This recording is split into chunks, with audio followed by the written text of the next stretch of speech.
नमस्कार दोस्तों, आज मैं AR आज़ाद आपके साथ मिलकर पश्चिम बंगाल पर चर्चा कर रहे हैं। पश्चिम बंगाल में 10 अप्रैल को चौथे चरण का मतदान समाप्त हो गया और ये चौथे चरण का मतदान बहुत ही लोमहर्षक रहा, बहुत ही दर्दनाक रहा। 4 युवाओं की मौत हो गई, वो भी दर्दनाक मौत किसी और से नहीं बल्कि केंद्रीय सुरक्षा बल की गोली से हुई। केंद्रीय सुरक्षा बल की बंदूक से हुई। केंद्रीय सुरक्षा बल जिसकी जिम्मेदारी पब्लिक की जान बचाने की होती है और वही सुरक्षा बल पब्लिक की जान ले लेती है, वोटर की जान ले लेती है। आखिर ऐसा क्यों हुआ? सुरक्षा बलों को क्यों गोली चलानी पड़ी? सुरक्षा बल और उस गोली से 4 युवाओं की मौत कैसे हो गई? केंद्रीय सुरक्षा बल के मुखिया अमित शाह हैं। जाहिर सी बात है कि उनकी जिम्मेदारी बनती है, नैतिकता के स्तर पर उस हत्या की जिम्मेदारी उन्हें लेनी चाहिए और अपनी राय स्पष्ट करनी चाहिए। एक सरकार जो अपने आप को संस्कारी सरकार कहती है, नैतिक सरकार कहती है और जिसके मुखिया प्रधानमंत्री अपनी सरकार का गुणगान करते हुए कभी थकते नहीं है, लेकिन उन्हीं के गृहमंत्री और उन्हीं के गृहमंत्री के विभाग केंद्रीय सुरक्षा बल के हाथों 4 युवाओं की मौत हो जाती है और वो कहते हैं कि हम पश्चिम बंगाल को बदलना चाहते हैं। प्रधानमंत्री कहते हैं कि हम जो है डबल इंजन की सरकार लाना चाहते हैं। पश्चिम बंगाल की जनता को प्रधानमंत्री वो काफ़ी दिनों से बेवकूफ़ समझ रहे हैं और वो जो मन में होता है वो कहने लगते हैं। प्रधानमंत्री का काम पश्चिम बंगाल में डबल इंजन चलाने का नहीं है, उन्हें अपने केंद्र सरकार के इंजन को दुरुस्त करने का है। इसलिए कि केंद्र सरकार का इंजन खुद फेल हो चुका है तो वो दूसरे इंजन को कैसे ढो सकता है? और क्या केंद्र सरकार चाहती है कि पश्चिम बंगाल के इंजन के सहारे अपने केंद्र सरकार के इंजन को चलाएं? ये मुमकिन है कि एक राज्य के सहारे कोई केंद्र सरकार को चला सके? ये मुमकिन नहीं है और प्रधानमंत्री हमेशा नामुमकिन बात ही करते हैं। प्रधानमंत्री जिस तरह से बंगाल में चुनाव प्रचार करते हैं, कहीं से नहीं लगता कि एक प्रधानमंत्री की गरिमापूर्ण जो स्थिति है उस स्थिति को बराबर वो लांघते जा रहे हैं। प्रधानमंत्री की भाषा बहुत ही निंदनीय है। बड़े दुख के साथ कहना पड़ता है कि देश के अब तक के जितने भी प्रधानमंत्री हुए हैं उसमें हमारे मौजूदा माननीय नरेंद्र मोदी जी प्रधानमंत्री के दायित्व का निर्वहन नहीं कर रहे हैं। अब उनमें उनकी बोलियों में, उनके 56 इंच के सीने में और उनके चेहरे पर न वो कोई चमक है न धमक है और इसलिए कि वो झूठ बोलते बोलते उनके चेहरे से सच्चाई भी उतर गई है। उनके चेहरे पर कोई रौनक नहीं है और कहीं से नहीं लगता कि हमारे प्रधानमंत्री वही प्रधानमंत्री है जो 15 लाख का लोगों को अकाउंट में लाने का वादा करते हैं। प्रधानमंत्री 2014 से लेकर 2019 तक जनता के सामने सिर्फ झूठ बोलते हैं, झूठ बोलते आ रहे हैं और अगर ये आरोप कोई भी लगाता है तो जाहिर सी बात है कि उस आरोप में दम है। अगर ममता बनर्जी कहती है कि गृह मंत्री ने ये हत्या करवाई है और ये हत्या उन्हीं के इशारे पर हुई है तो गृह मंत्री को एक बार अपना वक्तव्य देना चाहिए और स्पष्ट वक्तव्य देना चाहिए। जाहिर सी बात है कि कोई भी केंद्रीय सुरक्षा बल आखिर नौजवानों पर, वोटरों पर गोली कैसे चला देती है? केंद्रीय सुरक्षा बल का काम स्थिति को विषम से विषम परिस्थिति में स्थिति को संभालना, नियंत्रित करना है, गोली से काम लेना नहीं। केंद्रीय सुरक्षा बल क्या वो 4 नौजवान जो थे वो आतंकवादी थे? नेक्सलाइट थे? वो वोटर थे और वोटर पे गोली चलाना कहाँ की नैतिकता है? चुनाव आयोग को तो तुरंत एक्शन लेना चाहिए था। चुनाव आयोग को कहना चाहिए था कि गृह मंत्री नैतिकता के स्तर पर इस्तीफा दे और भाजपा खुद ये जिम्मेदारी लेते हुए प्रधानमंत्री, आदर्श प्रधानमंत्री जो साबित करने की कोशिश करते हैं कि केंद्र सरकार आदर्श सरकार है और उस आदर्श सरकार के प्रधानमंत्री के मुंह से एक शब्द नहीं निकलता है कि अमित शाह के रीजन में 4 युवाओं की मौत हो गई। ये मौत कैसे हुई? किसके हाथों हुई? क्या किसी आतंकवादी ने चुनाव के समय युवाओं को मार दिया? क्या किसी नक्सली ने मार दिया? किसने मार दिया? ये 2 भी लोगों के बीच के झड़प में किसी की मौत हुई? नहीं, ये सरकारी मौत है और ये मौत जाहिर सी बात है कि अगर ममता बनर्जी कहती है कि ये मौत अमित शाह ने करवाई है तो जाहिर सी बात है कि दिल्ली की याद आती है कि जब दिल्ली विधानसभा चुनाव हो रहा था तो दिल्ली में दंगे जानबूझकर कराए गए थे, लेकिन उस दिल्ली के दंगे की नियति क्या हुई? केजरीवाल खासे वोटे से जीते और यही स्थिति है कि ममता बनर्जी भी पश्चिम बंगाल में जीत रही है, लेकिन पश्चिम बंगाल को जिस तरह से गृह युद्ध के क्षेत्र में युद्ध बनाकर पानीपत बनाकर छोड़ दिया गया है, उससे साफ ये जाहिर होता है कि वहाँ के मतदाता भी विचलित है, देश के लोग भी विचलित है। और प्रधानमंत्री की जिस तरह की भाषा, प्रधानमंत्री जिस तरह का प्रलोभन दे रहे हैं और प्रधानमंत्री जिस तरह से डबल इंजन की बात कर रहे हैं, तो कौन से डबल इंजन? केंद्र सरकार का काम क्या है? प्रधानमंत्री तो बंगाल पर ध्यान दे रहे हैं, गृह मंत्री बंगाल में है, बीजेपी के अध्यक्ष बंगाल में है, बीजेपी के सारे कैबिनेट बंगाल में है और बीजेपी की सारी यानी सरकार की सारी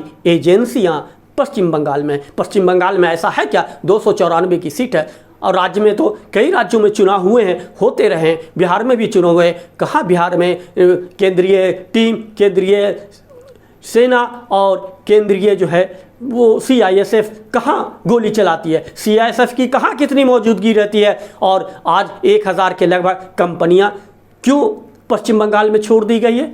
जाहिर सी बात है, एक डराने के लिए, एक दहशत फैलाने के लिए केंद्र सरकार का ये जिम्मेदार हरकत नहीं हो सकती है। केंद्र सरकार का काम है कि शांति और सम्मानजनक स्थिति बहाल करना। पश्चिम बंगाल में की जो स्थिति है बना दी गई है, एक महिला के साथ, एक अभद्रता के साथ प्रधानमंत्री की भाषा होती है। प्रधानमंत्री नरेंद्र मोदी एक महिला सूबे की मुखिया ममता बनर्जी के साथ कहते हैं कि दीदी चुनाव आयोग को गाली देती है, दीदी केंद्र सरकार को गाली देती है, दीदी EVM को गाली देती है और दीदी अब तो अपने कार्यकर्ता को गाली देती है और दीदी अपने बूथ लेवल के लोगों को गाली देती है। क्या वहाँ की जनता, देश के लोग इस बात को मानेंगे? क्या प्रधानमंत्री को इस तरह का झूठ बोलना चाहिए? और अगर दीदी अपने कार्यकर्ताओं के साथ क्या करती है तो वो उनका काम है। ये प्रधानमंत्री की खोज खबर नहीं लेनी है कि दूसरी पार्टी के लोग अपने कार्यकर्ताओं के साथ कैसा व्यवहार करते हैं और वो अपने कार्यकर्ताओं से क्या कह रहे हैं। ये भेदिया प्रधानमंत्री का काम नहीं है। प्रधानमंत्री का काम जो है आचार संहिता का पालन करना है और दूसरों से भी पालन करवाना है। ऐसा नहीं है कि प्रधानमंत्री जो चाहे कह दे। एक महिला के प्रति सम्मानजनक स्थिति रखना, वो मुस्लिम महिलाओं को कहते हैं कि हमने तलाक से उबारा और ममता बनर्जी उनके खिलाफ थी और मुस्लिम महिलाओं को वो भड़काते। क्या मुस्लिम महिलाएं समझती नहीं है कि प्रधानमंत्री उसके ज़्यादा हमदर्द हैं या महिला के रूप में ममता बनर्जी उनके ज़्यादा हमदर्द है? और यही वजह है कि महिलाएं आज सबसे ज़्यादा वोट डाल रही हैं, लाइन में लगी हुई हैं और प्रधानमंत्री जो है इसी से बौखलाए हुए हैं। एक प्रधानमंत्री का किसी राज्य से चुनाव जीतना या हारना, प्रधानमंत्री को उससे क्या लेना देना है? प्रधानमंत्री का काम चुनाव जिताना है। प्रधानमंत्री की किसी पार्टी के एजेंट होते हैं? नहीं, किसी भी पार्टी के प्रधानमंत्री रहें, प्रधानमंत्री का काम है कि एक देश को बनाना, केंद्र की सोचना और सूबे को वो सारी सहूलियतें प्रदान करना जिससे सूबा केंद्र के नेतृत्व में और आगे बढ़ सके। केंद्र का ये काम नहीं है कि किसी सूबा को अपने अधीन में रखना और अपने मनमानी करना और अपनी एजेंसियों से उसे कुचलना, अपने पांव तले कुचलना, उस पर दमन नीति अपनाना, शब्दों का बाण चलाना और वो अपनी भाषा की मर्यादा को भूल जाना। दीदी दीदी ओ दीदी दीदी कहते हुए अब सम्माननीय दीदी पर आ गए हैं और दीदी कहने के बावजूद दीदी का एक मर्यादा होता है। दीदी किसे कहा जाता है? दीदी बड़ी बहन को कहा जाता है, दीदी बहन को कहा जाता है और बहन बहुत ही प्यारी चीज़ है। बहन पर मारक क्षमता नहीं दर्शाया जाता है, बहन पर हमला नहीं किया जाता है, बहन को प्यार भरी नज़रों से देखा जाता है। क्या मोदी जी को कोई बहन नहीं है? क्या उनको बहन का अनुभव नहीं है कि बहन के साथ कैसा व्यवहार किया जाता है? और अगर आप बहन कहते हैं तो बहन का मजाक उड़ाया जाता है, बहन के साथ इस तरह का पेश किया जाता है। ये प्रधानमंत्री की भाषा देश की जनता क्या सीखेगी कि एक प्रधानमंत्री इस तरह का बयान करते हैं? प्रधानमंत्री को क्या कहना चाहिए, क्या नहीं करना चाहिए? प्रधानमंत्री के पास कोई शब्द नहीं है और प्रधानमंत्री सिर्फ डबल इंजन और केंद्र सरकार ऐसे करेगी, बंगाल के लोगों को, बंगाल में जो लोगों ने भ्रष्टाचार किया है उसे जेल में डाल देंगे और ये सब काम प्रधानमंत्री कोई टुच्चा काज करता है? प्रधानमंत्री का एक अपना वकार होता है, अपना अस्तित्व होता है और प्रधानमंत्री जिस तरह की भाषा बोलते हैं ऐसा लगता है कि वो कोई जिला परिषद का चुनाव लड़ने वाले हैं, मुखिया का चुनाव लड़ने वाले हैं, सरपंच का चुनाव लड़ने, और मुखिया और सरपंच का चुनाव लड़ने की भी भाषा मर्यादित होती है। वो इस तरह की लांछन नहीं लगाते हैं और वो भी जिला परिषद के चुनाव लड़ने वाले हों या सरपंच के या पंच के चुनाव लड़ने वाले, उनमें एक समझ होती है और वो वैसी समझ तो प्रधानमंत्री की भाषा में कहीं दिखती भी नहीं। आखिर क्यों?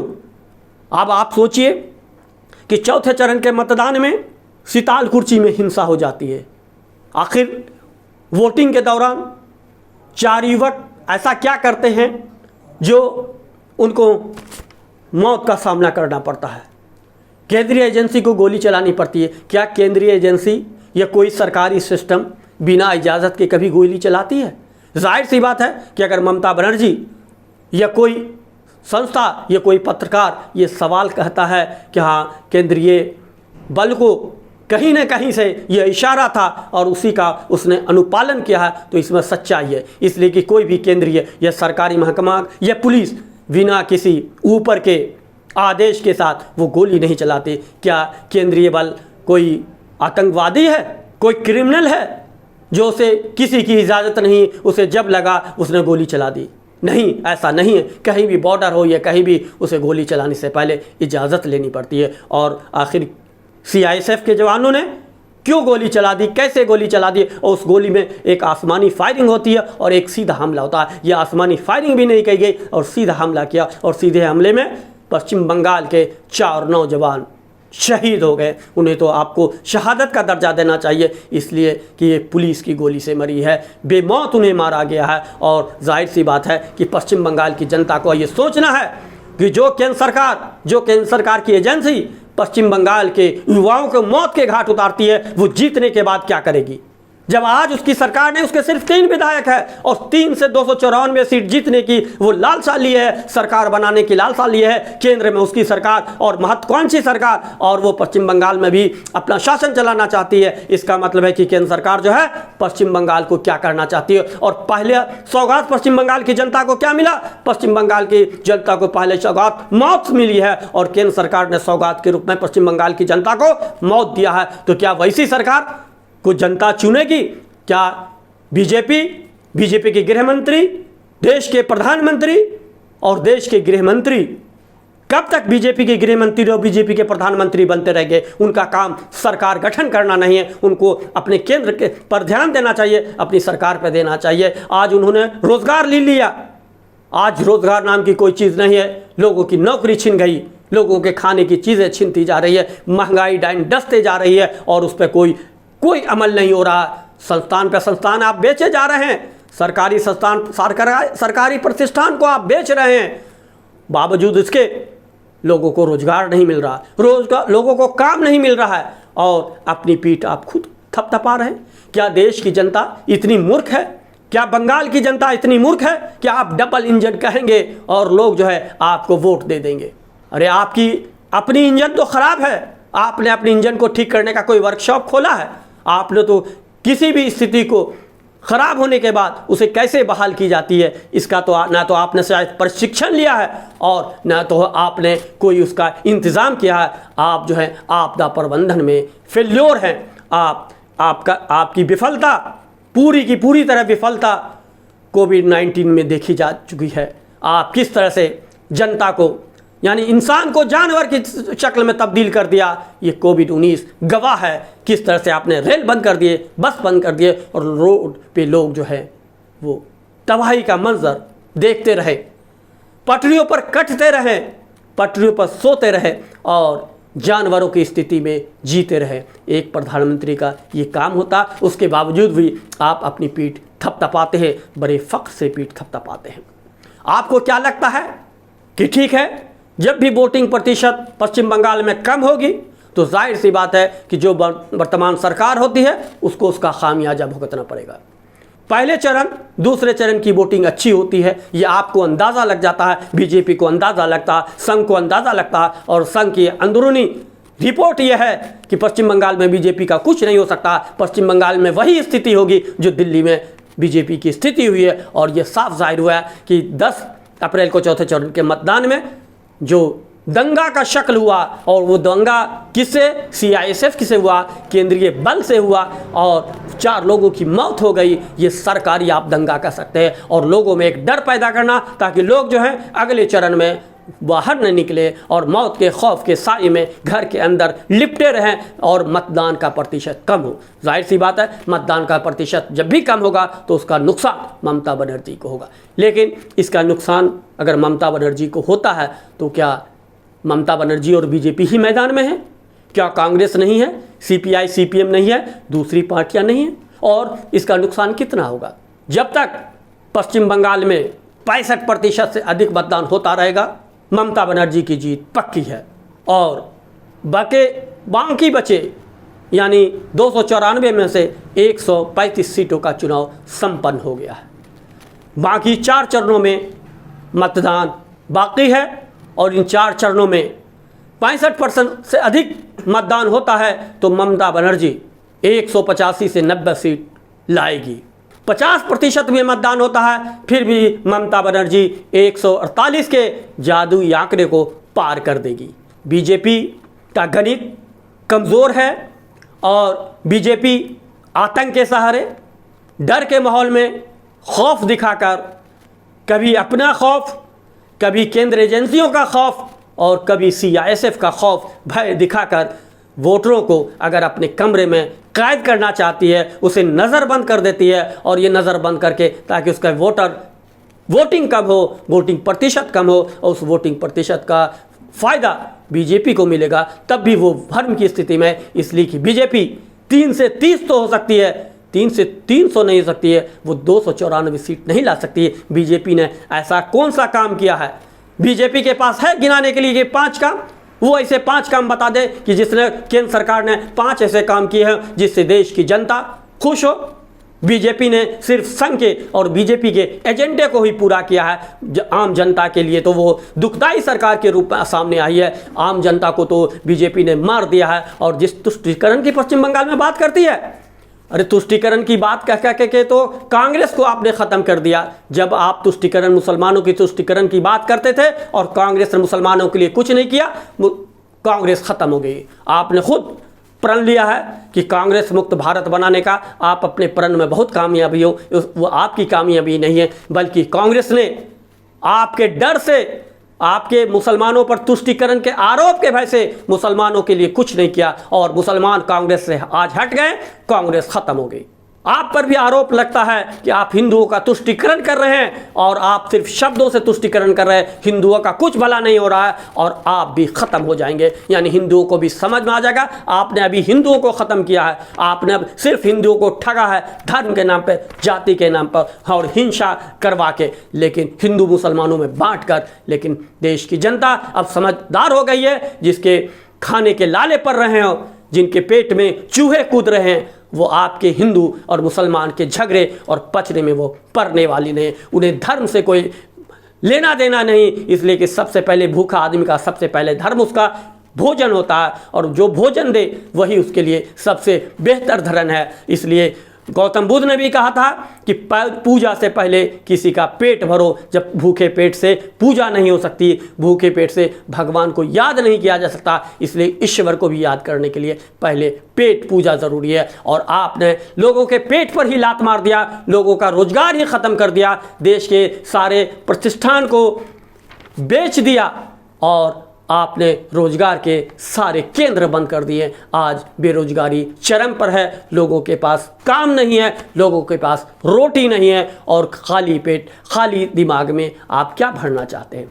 आप जो खाली दिमाग में भूसा भरना चाहते हैं, देश की जनता अब आप उस भूसे को स्वीकार करने के लिए तैयार नहीं है। वो हिंदू मुसलमान के झगड़े और पचड़े में पड़ने को तैयार नहीं है। अगर आपको लगता है कि हिंदू वोट का ध्रुवीकरण करके पश्चिम बंगाल पर कब्जा कर लेंगे तो आप दीवा स्वप्न देखें।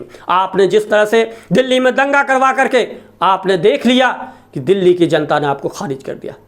आप तो दिल्ली पे ही काबिज थे, केंद्र सरकार पे काबिज थे और एक मुख्यमंत्री केजरीवाल आपको पानी पिला देता है, आपको घुटने टेकने पर मजबूर कर देता है, आपकी वो स्थिति कर देता है कि आपने कभी सपने में भी नहीं सोचा। और आप याद कीजिए कि संघ ने पहले ही रिपोर्ट दे दी थी कि दिल्ली में बीजेपी को का कुछ नहीं होने वाला। उसी तरह पश्चिम बंगाल में भी संघ ने ये साफ आपको संदेश दे दिया है कि पश्चिम बंगाल में कुछ भी कर लो, पश्चिम बंगाल में इस बार ममता की सरकार ही बनेगी। लेकिन आप मानने को तैयार नहीं है। केंद्रीय एजेंसियों के बल पर आप अपने अपार संपत्तियों, अपने अपार पैसा खर्च करके चुनाव आयोग के आचार संहिता का भी उल्लंघन कर रहे हैं। इतना पैसा चुनाव में फेंक रहे हैं, कहाँ से आ रहा है पैसा, इसका हिसाब आपसे कोई लेना देने वाला कोई नहीं है। जनता खामोश होकर हिसाब आपसे ले रही है और पश्चिम बंगाल की जनता राजनीतिक तौर पर बहुत सूझबूझ वाली है और आपको भी ये अंदाज़ लग जाएगा कि पश्चिम बंगाल की जनता अपनी दीदी से कितना प्यार करती है, पश्चिम बंगाल की महिलाएं अपनी दीदी से कितना प्यार करते हैं। लेकिन हमारा एक निवेदन है कि आप देश के प्रधानमंत्री हैं, देश के प्रधानमंत्री की गरिमा होती है और अब तक जितने भी देश के प्रधानमंत्री हुए हैं उन्होंने अपनी गरिमा दिखाई है, निभाई है। और आपसे पहले जो प्रधानमंत्री थे डॉक्टर मनमोहन सिंह, उनकी गरिमा को भी एक नज़र आप झांकिए कि वो कितने संतुलित थे और किस तरह प्रधानमंत्री के रुतबों को उन्होंने सुशोभित किया था। आपको दूसरे प्रधानमंत्री का याद हो या न हो, लेकिन आप तो डॉक्टर मनमोहन सिंह के बाद आए हैं। कम से कम उनसे ही सबक ले लीजिए, उनसे ही सीख लीजिए कि एक प्रधानमंत्री की भाषा कैसी होती है, एक प्रधानमंत्री का चलन कैसा होता है, एक प्रधानमंत्री की बोल कैसी होती है, एक प्रधानमंत्री को क्या बोलना चाहिए, एक प्रधानमंत्री को किस तरह का वादा करना चाहिए और एक प्रधानमंत्री को किन चीज़ों से बचना चाहिए। और अगर आप इस पर अगर गौर करें तो आपकी मर्यादा लौट सकती है, वरना आपको यशवंत सिन्हा की भाषा में ये कहा जा सकता है कि आप देश के सबसे असफल प्रधानमंत्री के रूप में साबित होंगे। तो अब मेरा निवेदन आपसे है कि आप प्रधानमंत्री हैं तो प्रधानमंत्री की तरह ही आप जाएं। अगले इलेक्शन में आप जीते हारे रहें, लेकिन जब जाएं तो सम्मानजनक के स्थिति में जाएं ताकि लोग कह सके नहीं कि नरेंद्र मोदी भी एक अच्छे प्रधानमंत्री थे और नरेंद्र मोदी की भाषा में भी संयमता आ गई थी, नरेंद्र मोदी की भाषा में भी जो वो सबलता आ गई थी और उनमें जनता के लिए भी कुछ दर्द था। झूठ बोलने और जुमलाबाजी करने से देश की जनता को कब तक ठगते रहेंगे। ठगने की भी एक सीमा होता है और ठग भी एक बिंदु पर आकर उनकी पोल पट्टी खुल जाती है और लोगों के सामने वो भी सामने आ जाते हैं और सच का सच और झूठ का झूठ पर्दाफाश हो जाता है। इसलिए माननीय प्रधानमंत्री नरेंद्र मोदी जी, आप देश के प्रधानमंत्री बनिए, किसी पार्टी विशेष के प्रधानमंत्री मत बनिए, किसी जनता विशेष के प्रधानमंत्री मत बनिए। आप एक भारतवर्ष, एक महान भारतवर्ष के प्रधानमंत्री, ये आपको सौभाग्य मिला और इस सौभाग्य को अपने कुचालों से, अपने जुमलों से और अपने झूठे उच्चारणों से, झूठे वादों से इस शोभा की, इस गरिमा को खोइए मत। हमारा आपसे बस यही निवेदन है। चुनाव में हार जीत होता रहता है, कोई ज़रूरी नहीं है कि आप इस बार पश्चिम बंगाल में हार जाएं तो अगले वर्ष नहीं जीतेंगे।